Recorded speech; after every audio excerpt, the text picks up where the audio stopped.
رسول نے کہا، اللہ نے کہا ان اللہ بے شک اللہ یأمر حکم دیتا ہے جمیع الملائکہ تمام ملائکہ کو، کس لیے؟ ان تسمع کہ وہ سنے تذکرو جو آپ کہہ رہے ہیں. آپ علی کی فضیلت سنیں یا سنیں اس سے کوئی فرق نہیں پڑتا. اللہ نے ملائکہ کو حکم دیا ہے کہ تم جاؤ نبی کی نشست میں بیٹھو اور جو نبی علی کی فضیلت میں بیان کر رہے ہیں اس کو سنو، یہ تم پر واجب ہے.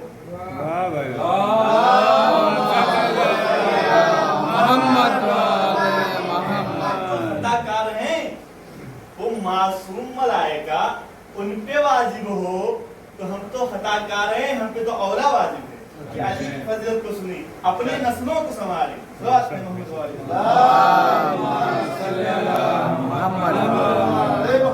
اب ایک سنگین مسئلہ جو آتا ہے وہ یہ ہے کہ آخر اس جو فضیلت ہے اس کے فوائد اور نقصان کیا ہے. تو جبرائیل نے یہ مسئلہ بیان کیا، واللہ واو جب اللہ کے ساتھ آئے، واللہ سمجھیے اتنی بڑی چیز کی قسم کھائی جا رہی ہے جس کا اندازہ نہیں ہے. جبرائیل قسم کھا رہے ہیں، کیا کھا رہے ہیں؟ واللہ یأمرک یا محمد، آپ کو جو حکم دیا ہے اللہ نے کس سلسلے میں؟ تفضیل علی بن ابی طالب، ان اللہ یأمر ان من کان خالفک فی امرہ، کہ جو بھی آپ کا اس کام میں مخالف ہو ففی النار، بس وہ جہنم میں ہے.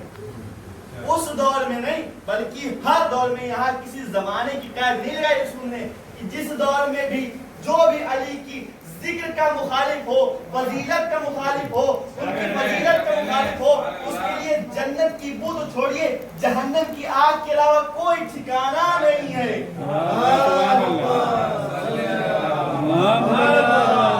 محمد اطاعک، اور جو آپ کی اطاعت کرے اس امر میں، اس امر میں علی کی فضیلت بیان کرنے کے سلسلے میں، علی کی فضیلت بتانے کے سلسلے میں، فلہ الجنہ، اس کے لیے جنت ہے. اب عشرہ مبشرہ بیان کرتے رہیے کہ رسول نے ان کو جنت کی بشارت دی، رسول نے فلاں کو جنت کی بشارت دی، رسول نے فلاں کو جنت کی بشارت دی. یہ کوئی بشارت رسول نے نہیں دی. اب سیدھی سی بات یہ ہے کہ جو علی کی فضیلت بیان کرنے میں رسول کا ساتھ دے بس وہی جنت میں ہے، جو اس کے مخالف ہو وہ دوزخ میں ہے. صلوات پڑھیں اللہم صلی علی محمد و آل محمد. یا اللہم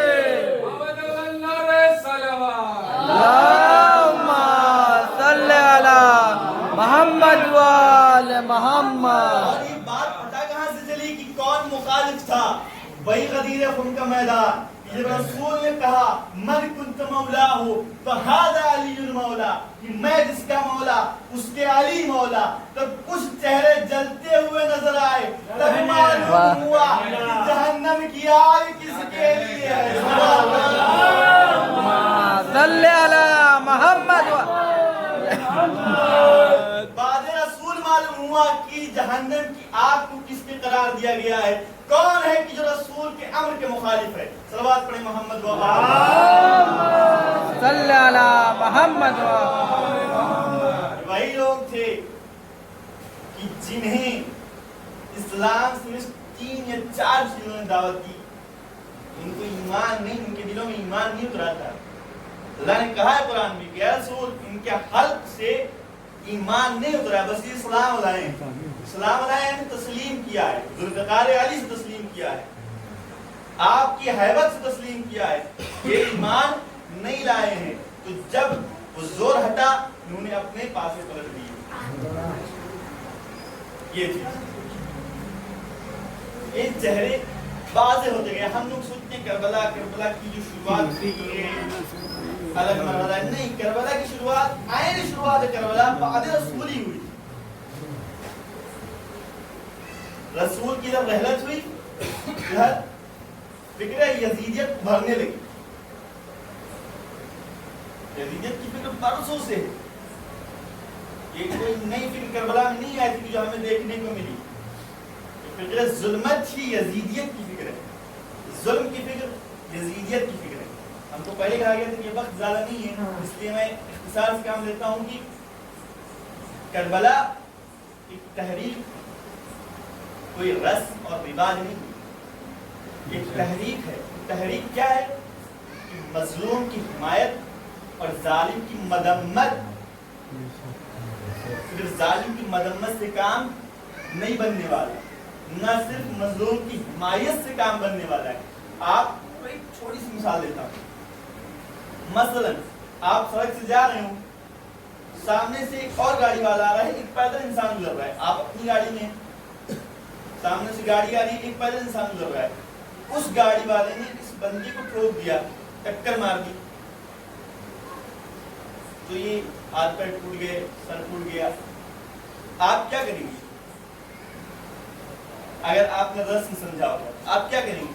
آپ کچھ برا بھلا کہیں گے اس کو, اس نے ٹھوکا, اس نے ٹکر ماری, اس کو برا بھلا کہیں گے, اور اس کی مظلومیت پہ تھوڑا اس کی مطلب وہ کر دیں گے کہ ہاں بہت غلط ہوا, آپ کے ہاتھ پیر ٹوٹ گیا, مر گیا, بہت غلط ہوا, ایسا نہیں کرنا چاہیے. لیکن یہ چیز غلط ہے. آپ کو اس مظلوم کا ساتھ دینا ہے, آپ کو اپنی اس زندگی کو روکنا ہے, آپ کو اپنی اس گاڑی کو روکنا ہے. ہم لوگ چلتے جا رہے ہیں, سب چلتے جا رہے ہیں, ادھر مظلوم کی حمایت تو نہیں کر رہے ہیں, مظلومیت بیان کر رہے ہیں اور ظالم کی مذمت کر رہے ہیں. یہی کافی نہیں, بلکہ مظلوم کی حمایت بھی کرنی ہے, اس کی مدد بھی کرنی ہے, اس کے ناظر میں آنا ہے آپ کو. یہ چیز ہے کربلا کا پیغام. اس چیز کی دعوت دی جاتی ہے کربلا میں, آؤ مدد کرو. کس چیز کے لیے؟ خدا کے دین کے لیے. امام حسین نے فرمایا تھا کہ میں جا رہا ہوں جنگ کرنے, یا میں جا رہا ہوں جنگ کرنے, تم میری مدد کرو, تم میری مدد نہ, دین خدا کی نصرت کرو, کہ دین ہی مظلوم کی حمایت کے لیے. یہ ہے دین. کربلا شروعات وہی ہے, افضل شروعات بعد رسول, اور یہ چیز چلتی آئی, کوئی نیا نہیں ہوا تھا. اگر آپ یہ کہیں کہ کربلا میں خیمے جلا دیے گئے تو یہ کوئی نئی چیز نہیں تھی. کربلا میں خیمے جلا دیے گئے تو کوئی نیا وہ نہیں تھا کہ کربلا میں خیموں کو آگ لگا دی گئی. نہیں, رسول کے رحلت کے بعد ہی لوگوں نے دیکھا کہ لوگ در سیرہ پہ آگ لے کر پہنچے.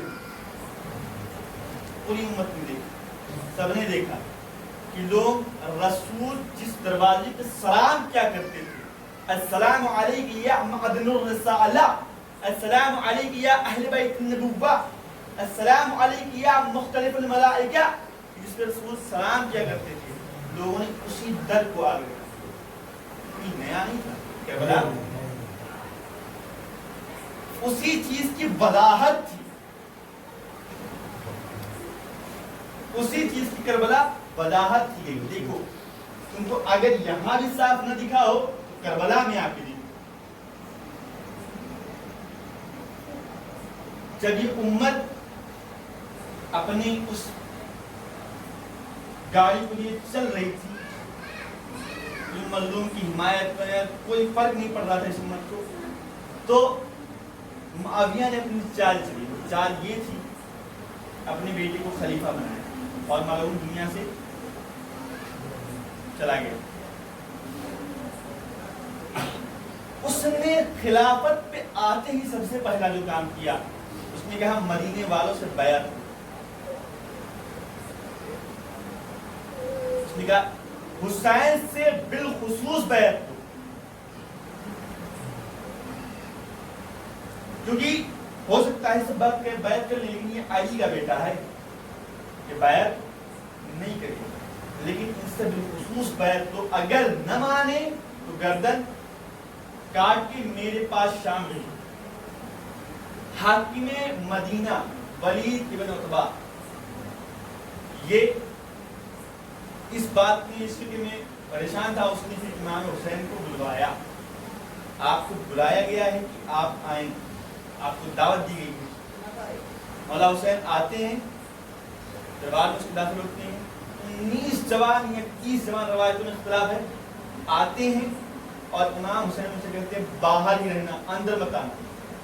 جب بھی کوئی میں آواز بلند کروں تم اندر آ جاؤ. تو بنی ہاشم کی جماعت دربار کے باہر کھڑے. امام حسین اندر تشریف لے آتے ہیں. ولید کہتا ہے کہ مولا آپ سے یزید نے بیعت مانگی ہے. تو امام نے فرمایا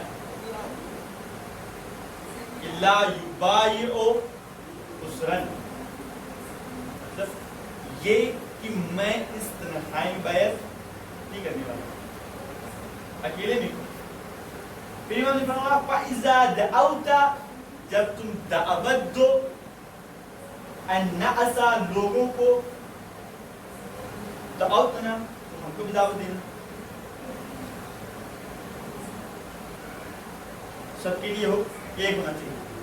اتنا کہیں گے امام دربار سے جانے لگے. مروان نے ایک جملہ کہا، اس نے کہا کہ اے ولید، حسین کو روک لو، کیونکہ اس سے بہترین موقع نہیں ملے گا. اگر حسین تمہارے ہاتھ سے نکل گئے تو پھر حسین سے بیعت نہ لے سکتے. اتنا کہنا تھا. امام نے کہا یبن الزرقاء، اے نیلی آنکھ والوں کے بیٹے، تم مجھ سے یہ کہہ رہا ہے؟ تمہاری یہ ضرورت کہ تم میری شان کو گستاخی کرے گا.